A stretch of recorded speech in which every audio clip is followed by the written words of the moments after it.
Hi, I'm Ian McKinnon. My novel Domain of the Dead has just been released by audible.com as an audiobook, and they've asked me to answer a few questions regarding zombies. Carl from Oregon asks, why the sudden interest in and proliferation of zombie stories? After decades of being shambling second stringers, why does the public have a sudden insatiable appetite, so to speak, for hordes of flesh-eating undead? Zombies present the perfect example of them against us, whatever that's going to be, whatever the thinly veiled political issue is. There's always going to be a them against us situation in society, and zombies are the archetypal example of that. It's the fear of joining them, it's the fear of being overwhelmed by them, it's the fear of you being in the minority against an overwhelming majority. It's the underdog story. That's why people love zombie stories. Patrick from Denmark asks, what countries would be safest to live in should there be a zombie outbreak? Well, it's not so much the country, but the preparedness and your ability to survive off the land. If you think about Europe, North America, China, India, all these countries have vast amount of population who depend upon a supply chain, upon utilities like electricity and water. The minute that goes down, there's going to be civil unrest and a lot of destruction, with or without zombies. Places where there's an indigenous population who know how to live off the land, these will be the best places to be, as long as you know how to survive in the wild. So for example, tribes in the Amazon basin, Eskimos, people in the outback of Australia, all these sort of aboriginal tribes, they've got the best bet because they don't rely upon electricity, they don't rely upon supermarkets, and they know the land and they know how to live off it. That being said, there's a couple of exceptions. Personally, I think New Zealand's got a fairly good chance. It's got a low population, it's an island nation, and it's also far away from any major land masses. So an outbreak there could be contained by the authorities. Likewise, I think the Falkland Islands in the South Atlantic have got a good chance. There's a huge big military garrison there, far more soldiers than there are civilians, and the likelihood is they'd be able to fend off an attack of zombies fairly well. But apart from that, I think we're all in trouble. Mark from Long Island asks, am I safe from zombies if I'm on a boat? Can zombies swim? I very much doubt zombies can swim, but I'm quite sure zombies can float. Whether that's because of the gas in their stomach or whether they're wearing a life jacket when they turned, it doesn't really matter. The question is, can they get onto your boat? Is your boat the type that has access to it from the ocean? Is it fairly low to the ocean, like a rowing boat? Or do you have to clamber up ladders like a yacht? If it's a fairly large vessel, I doubt very much to be able to climb on board. If it's a smaller one, like a dinghy, I would be quite worried. Amanda from Texas wants to know, in the initial phase of the dead rising, is it safer to flee or wait before making a run to a secluded area? Should an individual actually flee or barricade themselves in? This will depend upon your own personal situation, of course. If your domicile is well defended, if you can hide in there silently and quietly for a few weeks, you've got enough supplies, fantastic, go for it. Your big worry, of course, not just zombies surrounding the place, but you've got fellow survivors finding it, breaking in and taking your supplies. But you also have things like fire to consider as well. There'll be no fire service to put the flames out, so what if a building nearby catches light? That could quite easily spread to where you're hiding out. If you can stay low for the first few weeks of an outbreak, this is the best time to keep you safe, because you'll have the worry of not just the zombies but other people trying to survive.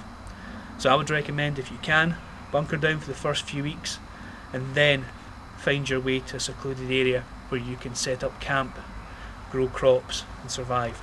But that needs a lot of preparation. And also, even if you do have a good shelter, you still need to have an escape route planned, and everybody who's in there with you needs to know where the muster point is, so if you do get split up, you can all rally back together. You're not wasting your time going back and looking for people. If the zombie apocalypse happens and you are bunkered up somewhere you know well, and you can stay there, and you know the terrain around you, it could be worthwhile actually staying in a location that you know well. So if you don't have your little farm on an island somewhere prepared, then at least if you know an area where you can be fairly safe in, somewhere that you know where the good supply of foods would be, somewhere you know well enough that if anything happens you can escape and evade, then it might be worthwhile staying in the same location, not just for the initial outbreak, but for the whole of the zombie apocalypse. Tiffany from North Carolina asks, during the zombie apocalypse, which food would be better to have, spam or beef jerky? Well, it really depends on what you like, to be honest. There's no point going through a zombie apocalypse having to eat stuff you don't enjoy. So, if you go for spam, you've got a higher content of salt and fat. Fats can be very difficult to get hold of during the zombie apocalypse. Beef jerky, although it's very tasty, it's got a lot of packaging, it's not very quiet when you're moving, and it doesn't have as high a level of fat, although the protein content is very similar. So I would go for the tin of spam. Nate from Kansas asks, my friend feels that the Chinese Padoa is the best handheld weapon. I for one am attached to my trusty machete. What would be the top 3 handhelds to fight zombies? Well, the problem with exotic weaponry like the Padoa is that who's got one? It's a very big sword, you need to have a lot of practice to be able to use it, and with all bladed weapons you've got the possibility of having an accident. You could chop your own arm off. Even if you just nick yourself in a fight with zombies, then you could end up infecting yourself. So I wouldn't recommend a bladed weapon unless you absolutely know what you're doing with it. My personal choice for the zombie apocalypse would be a flanged mace. It's a medieval weapon. It's a bit like a warhammer in that it's a concussion weapon.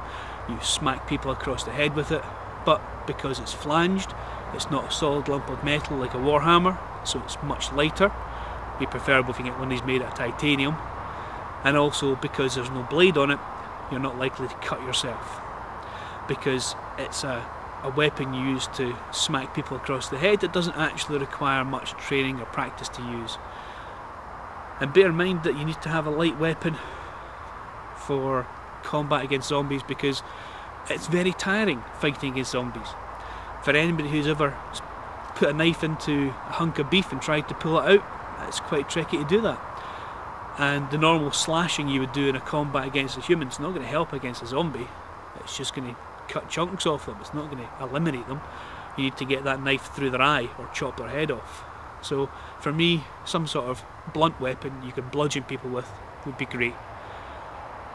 As I say, I would love to have a flanged mace. Unfortunately I don't. I'm going to have to make do with my tin of spam.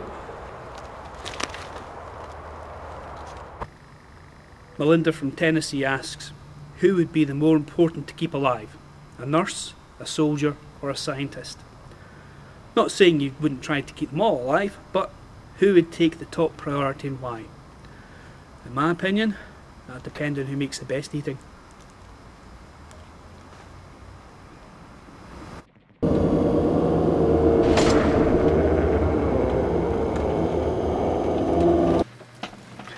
Mark from Australia asks, will the actual zombies like to play zombie video games like The Living Dead, or are my high scores safe?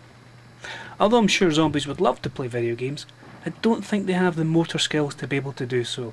I think your high scores are fairly safe, Mark.